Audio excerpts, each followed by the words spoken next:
Est-ce qu'on peut encourager le groupe? Merci vraiment, vous étiez fantastiques ce matin. Merci. Vous allez prendre place, merci. La louange reviendra après pendant l'offrande volontaire. Merci. Merci aussi à Papa Pistole. Bon retour. Merci. Voilà. Merci à la famille Pistole aussi, Maza, merci. Alors, on va encore reprendre parce que ça doit rentrer dans la tête. Jésus-Christ, c'est quoi? C'est quoi ça? C'est quoi ça maintenant? Jésus-Christ est notre guérisseur. Et ça, c'est quoi? Très bien. Et ça, c'est quoi? Notre roi qui? Tout enfant de l'Alliance doit savoir ça.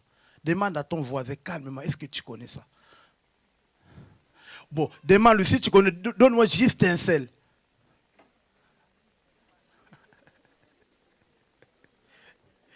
Amen. Et j'ai dit, même les moniteurs de l'école, il faut enseigner ça aux enfants. Ok? C'est notre ADN. Amen.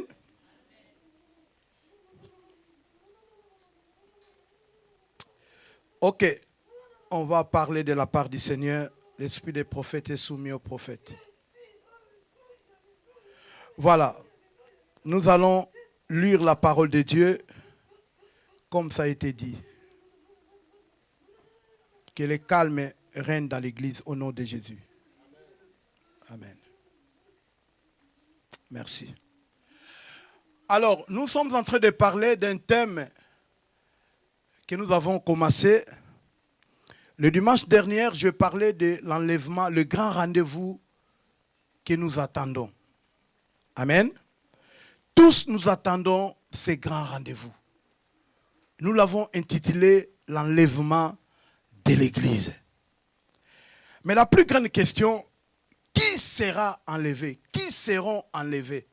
Bien-aimés dans le Seigneur. Qui seront enlevés? Et qui vont rester? Et s'ils vont rester, pourquoi ils vont rester? Bien-aimés. Nous l'avons expliqué clairement le dimanche. Aujourd'hui, je prendrai que 30 ou 35 minutes parce qu'il y aura autre chose à faire après. Mais nous allons continuer. Dieu voulant, le dimanche prochain, je parlerai de la bataille d'Armageddon. La guerre d'Armageddon, la troisième guerre mondiale qui se prépare déjà. Mais aujourd'hui, avant d'aller plus loin, la question qu'on a posée, qui seront enlevés? Nous avons répondu à cette question. Ceux qui ont accepté Jésus-Christ comme Seigneur et Sauveur. Ceux qui marchent en conformité de la parole de Dieu. Ceux qui respectent Dieu. Ceux qui n'ont pas une double vie. Non. Ceux qui sont sincères. Ceux qui sont honnêtes devant Dieu. C'est ces gens-là qui vont écouter les sons de la trompette. Ça ne dépend pas de ton titre, que tu sois pasteur ou bishop ou diacre, non. Mais ça dépend de l'attitude de ton cœur. Comment tu respectes Dieu? Comment quand même, quand le péché arrive, comment tu traites ces péchés? Comment tu te répands vite une fois tombé? On n'a pas dit quand on est chrétien, on ne va pas pécher. Si, on péchera. Si on vous dit qu'on ne va pas pécher, c'est faux. Mais en fait, le péché pour toi n'est plus une vie, mais ça devient un accident. Mais quand tu pêches, la Bible dit, tu as un avocat auprès du Père. Et c'est ce que Dieu attend de nous, cette attitude de David. Chaque fois David tombait, mais il venait vite, il publiait son péché devant Dieu. C'est pour cela que Dieu l'a déclaré, l'homme selon mon cœur. Ok? Et qui vont rester?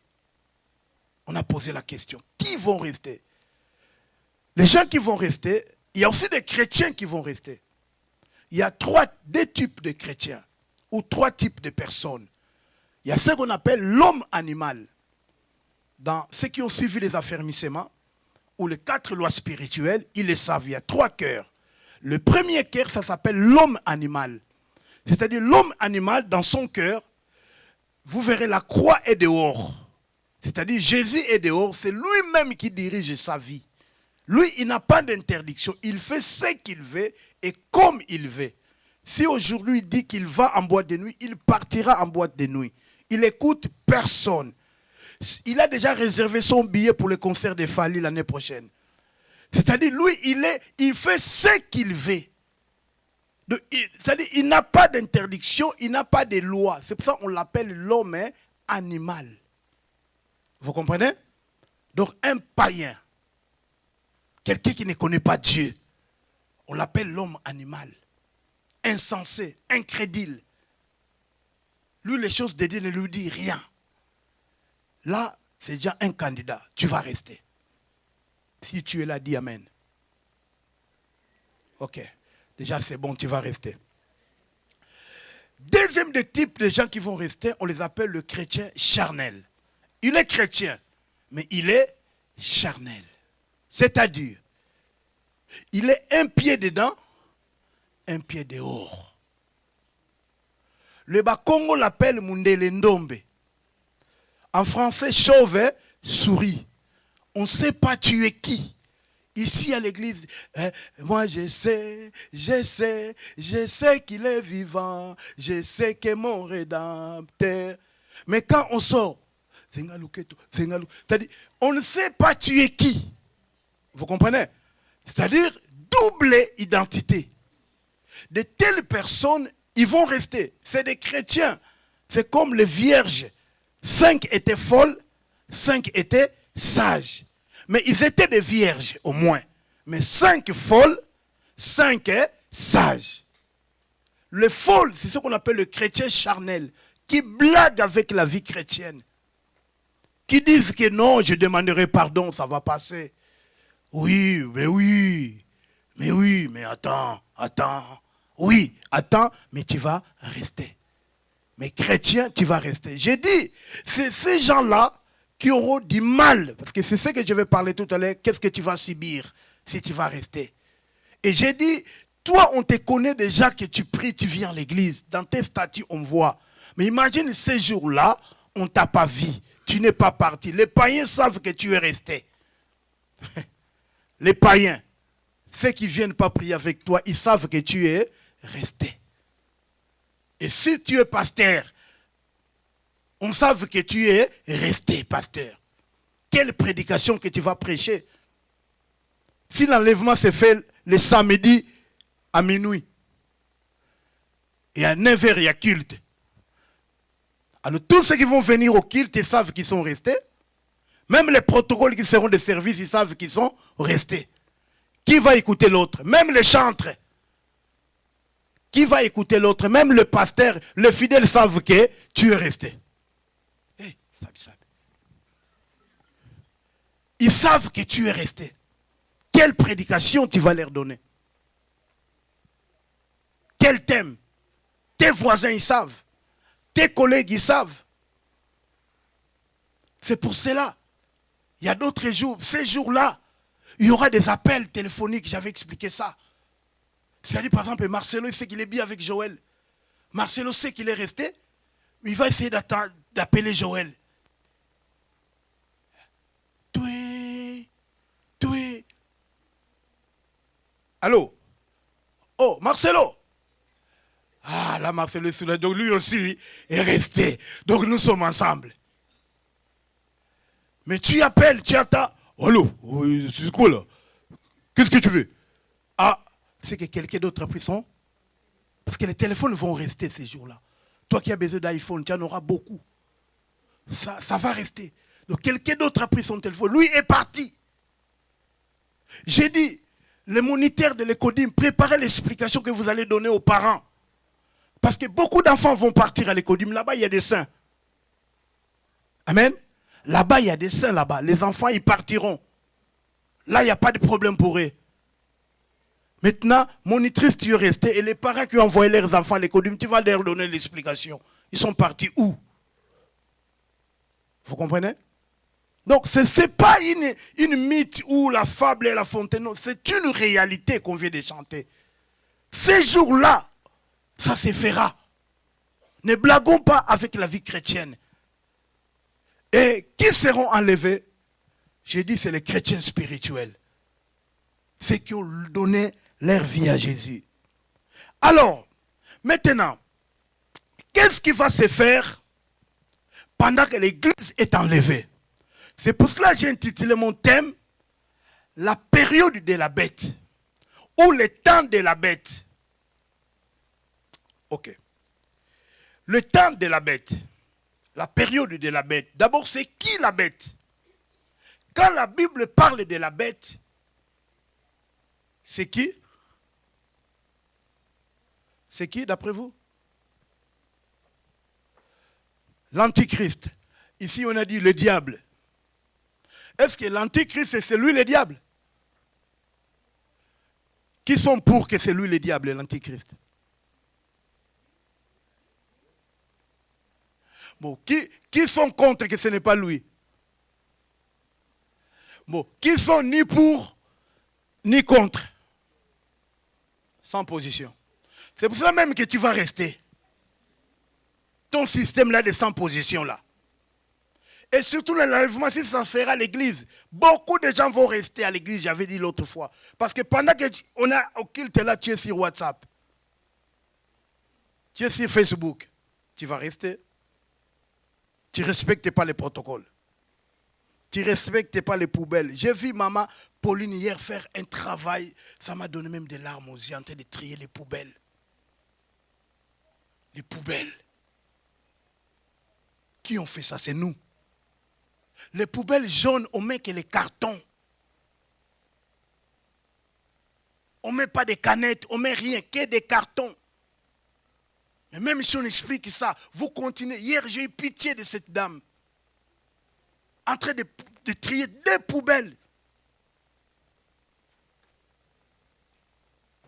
Vous ne faites jamais le ménage. Vous êtes chrétien cadre.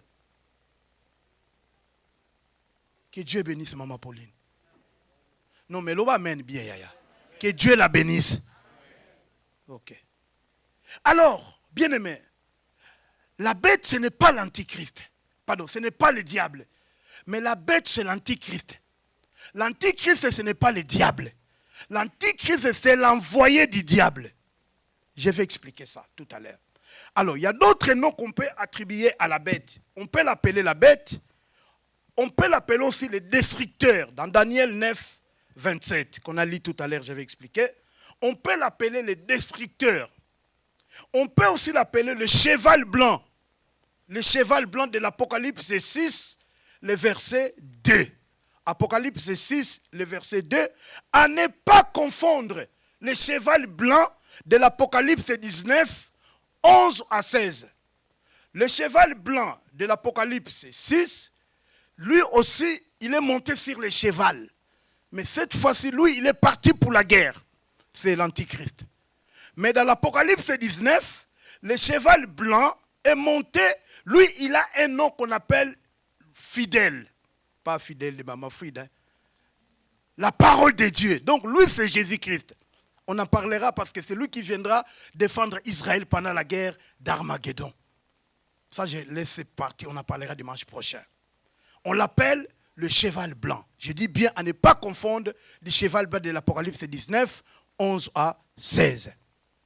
On l'appelle aussi la petite corne de Daniel. Daniel l'a vu, Daniel 7, 24, la petite corne. On l'appelle aussi l'impie, l'homme du mal. Dans 2 Thessaloniciens chapitre 2, le verset 8. Et enfin, on l'appelle aussi l'antichrist. Antichrist signifie contre Christ. Amen. Maintenant, comment il fera son fonctionnement? Comment il va opérer? Comment il va travailler l'homme qu'on appelle l'antichrist? D'abord, son fonctionnement se fera en période de 7 ans. En période de 7 ans. L'antichrist va travailler en période de 7 ans. Nous allons lire ça pour confirmer la parole de Dieu. Dans Daniel chapitre 9, 27, pendant qu'Élisabeth est en train de lire, elle a dit ceci. Pendant la dernière période de 7 ans, il obligera beaucoup de gens à faire ce qu'ils ne veulent pas. Après 3 ans et demi, il fera cesser les sacrifices et les offrandes. cet homme destructeur commettra ses actions horribles avec rapidité jusqu'à ce que lui-même soit détruit comme cela a été décidé. Ok. Jusque-là, je sais que ça va aller. Je vais chercher des termes un peu plus simples pour que nous puissions comprendre parce que c'est un sujet un peu complexe. Moi-même, j'ai fait une semaine pour préparer ça et j'avais mal à la tête. Mais heureusement, le Saint-Esprit est là pour nous aider. Alors, l'Antichrist, quand l'Église est enlevée, nous sommes partis. Amen. Dis avec moi, nous sommes partis. Voilà. Il ne faut pas dire qu'ils sont partis. Non, nous sommes partis. Parce que si vous ne partez pas, nous avons échoué. Amen. Si tu ne pars pas, nous, pasteurs, nous avons échoué. Notre souci, notre objectif final, ce n'est pas que vous ayez des papiers. Amen. Et quelqu'un même a dit, parce que pendant que l'Antichrist va fonctionner, je vais expliquer ça. Mais l'objectif des pasteurs, que vous soyez, que nous soyons là-bas, dans cette grande fête. On va expliquer cette fête-là qui se fera là-bas. Mais l'Antichrist va travailler pendant 7 ans. Une période de 7 ans. C'est bien clair, ok? Maintenant, les 7 ans est divisé en 2. Première, ça s'appelle les premières 3 ans et demi. Qu'est-ce qu'il fera? L'Antichrist sera gentil. Il sera un homme que tout le monde va apprécier. Regardez, Apocalypse chapitre 13.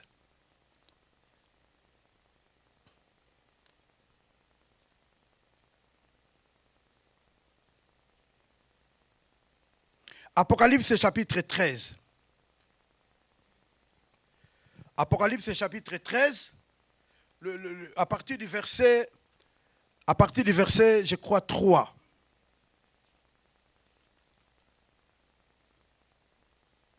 Voilà. À partir du verset 3. Je crois dans ma version, je préfère les lire dans ma version. Apocalypse 13, à partir du verset 3.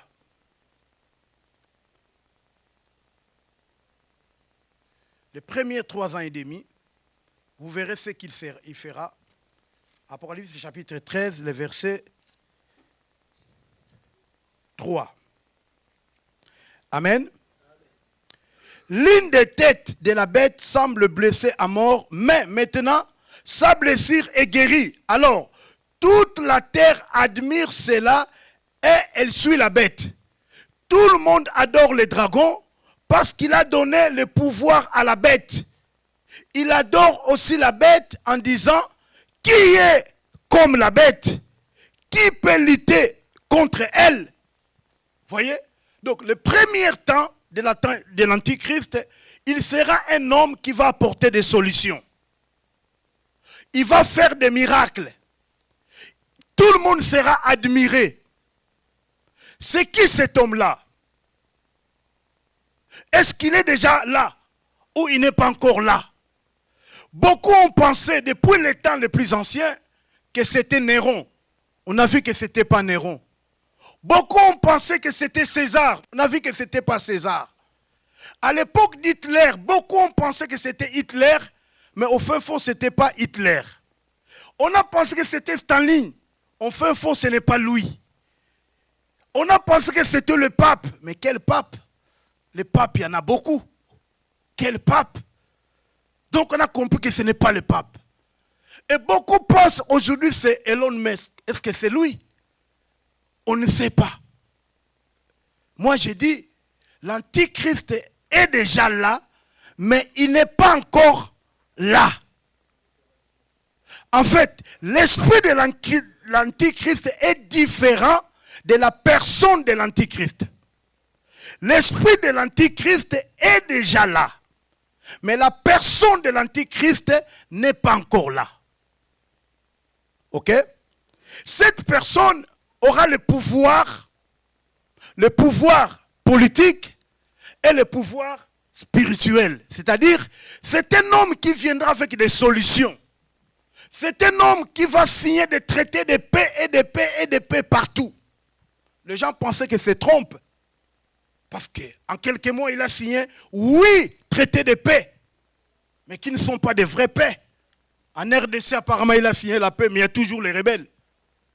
Donc, on a compris que ce n'est pas ça. Et ce n'est pas lui. Mais cet homme-là, quand il va apparaître, il va signer des traités de paix. Et la paix sera presque partout. Et les gens diront, waouh, c'est lui le Messie. C'est lui l'homme qu'il fallait. Les crédits seront faciles. Vous qui restez là, si vous avez un projet d'acheter les maisons, attendez. Parce qu'avec une fiche de paie, seulement tu achètes. Et les nationalités seront données tout le temps. Tu demandes l'asile aujourd'hui, demain tu as 10 ans. Il y aura des solutions et des solutions. Et des papiers, il n'y aura même pas un souci.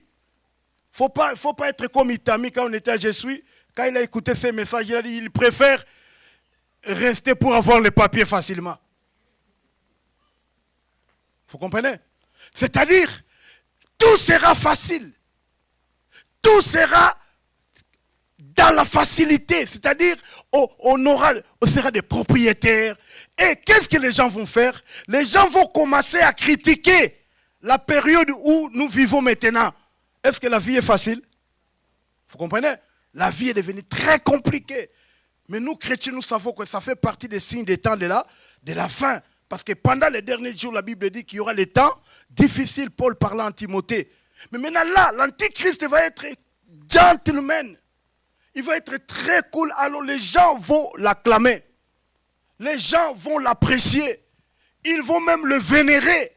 Il va même, et d'ailleurs, il prendra même le risque et d'aller même jusqu'au temple. Ça, je vais expliquer ça très bien. Alors, le premier 3 ans et demi, tout sera bon. Tout sera gentil. Mais écoutez, pendant que l'antichrist est en train de tout donner là, cet antichrist va se préparer à une chose. Et quelle est la chose qui va aider l'antichrist à se préparer? C'est ce que nous avons lu. Et cette chose-là, c'est ce que nous avons appelé la marque de la bête. La marque de la bête. Comment nous le savons? Apocalypse chapitre 13 toujours. Maintenant, l'autre 3 ans et demi qui va rester. Regardez à partir du verset 16. Maintenant, il va commencer à travailler. Apocalypse 13, 16. Il oblige tout le monde, petit et grand, riche et pauvre, personne libre esclave, à recevoir une marque sur la main droite ou sur le front. Si quelqu'un veut acheter ou vendre quelque chose, il doit porter une marque. Cette marque, c'est le nom de la bête ou les chiffres qui représentent son nom. C'est le moment de montrer de la sagesse. Celui qui est intelligent peut comprendre les chiffres de la bête, car il représente le nom d'un homme. Son chiffre est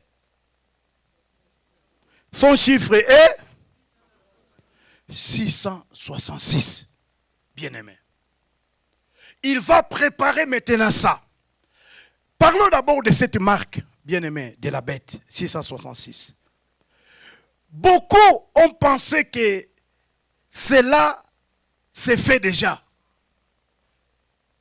C'est juste pas ça. Regardez. Quand il y avait Covid, le vaccin, qu'est-ce qu'on nous a dit? Beaucoup de pasteurs ont prêché ça même. Faisons attention. C'est déjà la marque de la bête. Est-ce que le vaccin, c'était la marque de la bête? Les 666, nous les trouvons d'abord sur tous les codes barres. Quand nous achetons dans les codes barres, il y a 6, 6, 6. Donc ça signifie, c'est déjà la marque de la bête.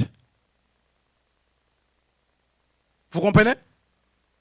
Et quand vous entendez les répondeurs des fruits, les fixes des fruits, le répondeur des fruits c'est 666. Est-ce que c'est déjà la marque de la bête?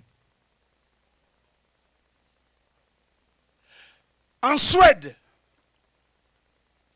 il y a 4000 personnes qui ont reçu déjà la petite pisse. C'est comme les grains du riz. Ça leur aide à ouvrir leur ordinateur, même faire des paiements, tout ça. Les petites pistes là, ils ont déjà ça sur la main. Ok? Est-ce que c'est déjà la marque de la bête? Oui ou non?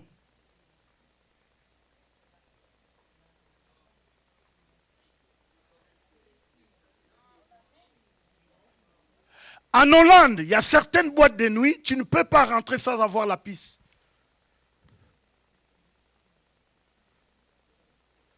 Vous comprenez?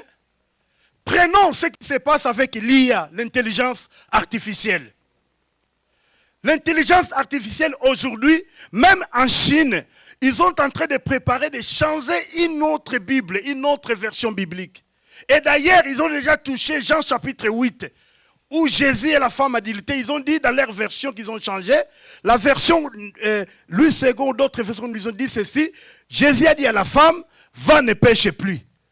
Et tes péchés sont pardonnés. Mais dans leur version qu'ils ont changé, Jésus dit, Jésus a pris la pierre, il a lapidé la femme, il a dit, moi aussi je suis pécheur. Vous comprenez? C'est pour cela, l'intelligence artificielle va beaucoup jouer quand l'Antichrist rentrera en scène. Parce qu'aujourd'hui, avec l'intelligence artificielle, on est contrôlé partout. On est contrôlé partout. Il y a déjà rien qu'avec son téléphone ou sa montre, il peut diriger sa maison, même il est de loin. Il peut fermer les portes, il peut ouvrir les fenêtres, il peut faire tout, mais il n'est pas là. C'est lié à l'intelligence artificielle. Est-ce que c'est déjà la marque de la bête? Bien-aimé, ce n'est pas la marque de la bête, mais c'est juste une phase préparatoire de la marque de la bête. Pourquoi l'Antichrist, on ne le voit pas encore? Parce qu'on dit que dans l'autre 3 ans et demi, il va obliger les gens. En fait, la marque de la bête, ce n'est pas qu'il faut avoir la piste. Parce qu'on dit, ça sera soit sur la main ou soit sur le front. Qu'est-ce que cela signifie? Sur la main, ça signifie, ce n'est pas qu'on viendra te mettre une piste. Je ne pense pas trop. Parce que quand Jean a écrit ça, c'était vers la fin du 1er siècle. Il n'y avait pas la technologie aujourd'hui. En fait, pour Jean, la pensée apocalyptique des Jean, vous savez que l'apocalypse, c'est imagé, c'est symbolique, c'est métaphorique. Alors, pour Jean, c'est tout un système. En fait, la marque de la bête, c'est un système qui les gens seront obligés de suivre. Sans ce système-là, tu ne peux ni acheter, ni vendre. Vous comprenez? C'est-à-dire, la main, ça signifie toute activité que tu fais est contrôlée par l'Antichrist.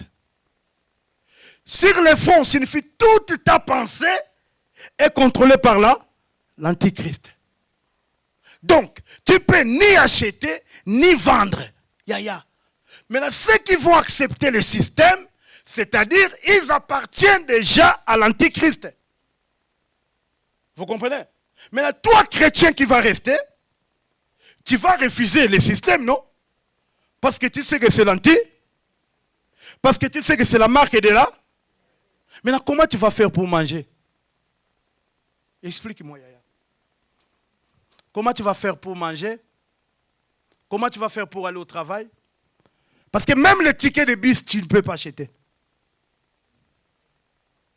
Par combien? Par virement? Est-ce que vous comprenez? Comment tu vas faire? Toi qui préfères rester. Comment tu vas faire? Si vraiment tu seras sauvé. Mais la Bible dit par le feu. Parce que quand tu vas résister là, quelqu'un viendra. Papa Raphaël, entre Satan et Dieu, tu préfères quoi? Tu vas dire Dieu, il te coupe l'oreille. Il part. Maintenant, quand tu es blessé là, tu ne peux pas aller à l'hôpital. Parce que tu n'as pas le système de marque de la bête. Vous comprenez? Quelqu'un te connaît que tu chantes pour Dieu. Il te connaît déjà. Maintenant, les chrétiens vont commencer à fuir les gens.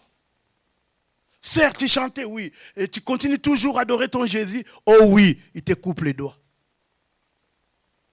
Comment tu vas faire? Comment je vais faire? Eh, pas moi. Comment tu vas faire si tu vas rester? Vous comprenez? Donc, l'antichrist, son système maintenant, qu'est-ce qui bloque l'antichrist?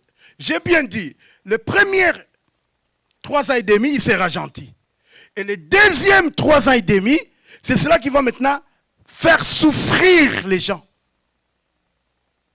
Et dans les deuxièmes 3 ans et demi vers la fin, c'est ce que je vais expliquer le dimanche prochain, qu'il va aller même jusqu'au temple, parce que c'est lui qui va organiser la reconstruction du 3e temple.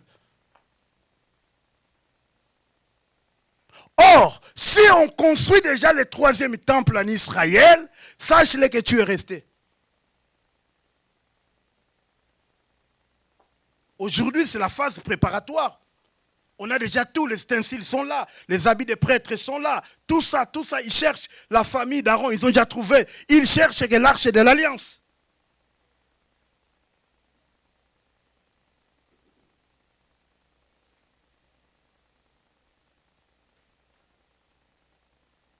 Regardez dans Daniel 7, 25.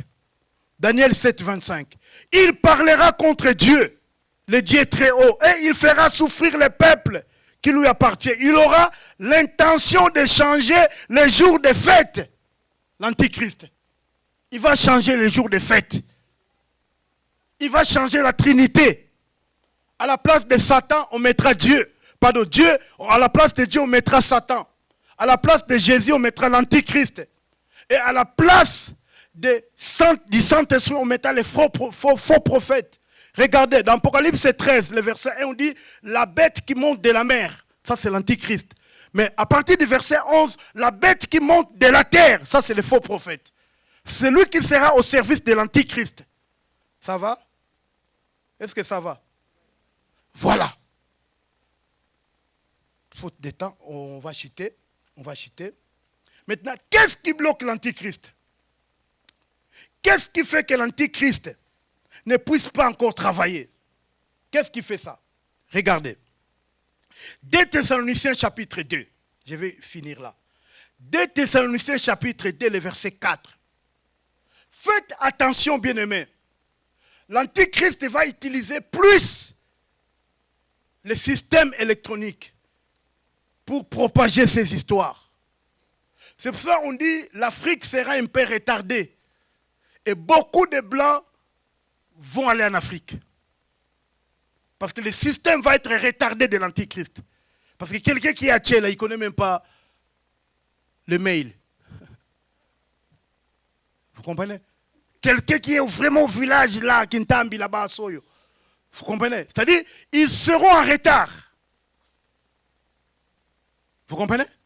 Alors maintenant, c'est pour cela, bien-aimés, procurez-vous des Bibles en papier. Vous qui avez des Bibles électroniques, yaya, ça va être changé, ça va être bloqué. Procurez-vous des Bibles en pas? Pardon? Oui, mais maintenant il faut déjà l'acheter. Ceux qui vont rester, préparez-vous. Ok?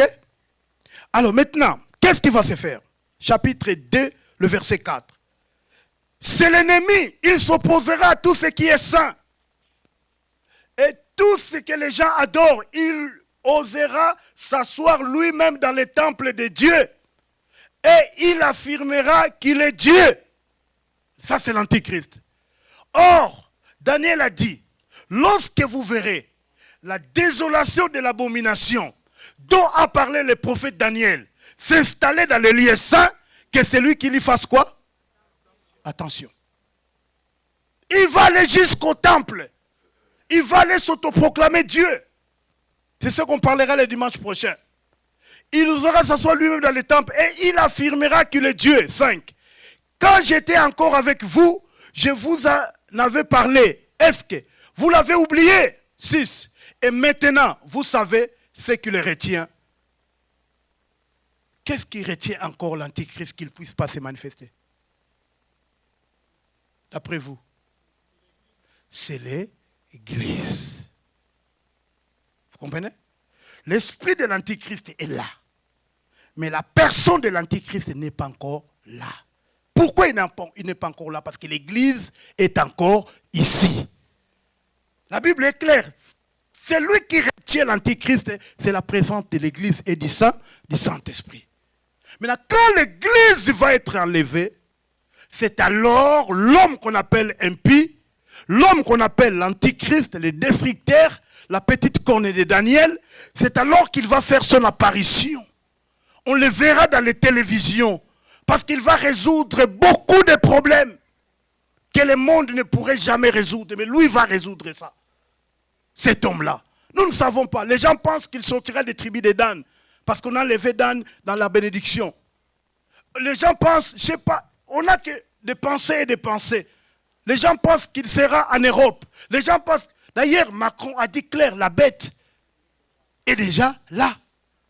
Vous avez vu ça ou pas? La bête est déjà là. Elle arrive, elle est déjà là. Mais on ne les voit pas encore parce qu'il est encore caché, parce que toi tu es encore là. L'église est encore là. Mais quand l'église partira, Yaya, c'est alors qu'il va faire son apparition. Maintenant, pour finir mon message, que penses-tu de tout ça? Tu préfères subir 7 ans de l'Antichrist? 1 Jean 2, 18, la Bible dit ici, petits enfants. 1 Jean 2, 18. Petits enfants, c'est la dernière ère. Comme vous avez appris qu'un antichrist vient. Il y a maintenant plusieurs antichrists. Par là, vous connaissez, c'est la dernière ère. La méditation de l'avant-hier, nous avons dit dans le livre de Hébreux chapitre 10, 22 à 23. Hébreux 10, 22 à 23. Notre cœur est nettoyé de tout ce qui le rend coupable. Et notre corps a été lavé dans une eau pure. Alors approchons-nous de Dieu avec un cœur sincère, en croyant avec assurance. Verset 23. Affirmons ce que nous espérons sans nous décourager. Oui, Dieu fait des promesses et il est fidèle. Parole du Seigneur. Que Dieu bénisse sa parole.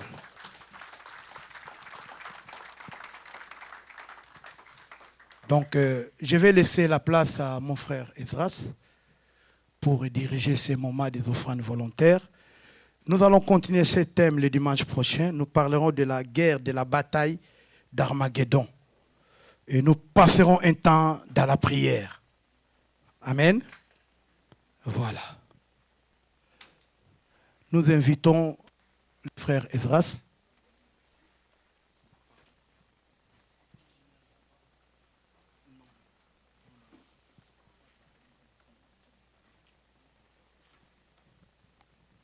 Amen.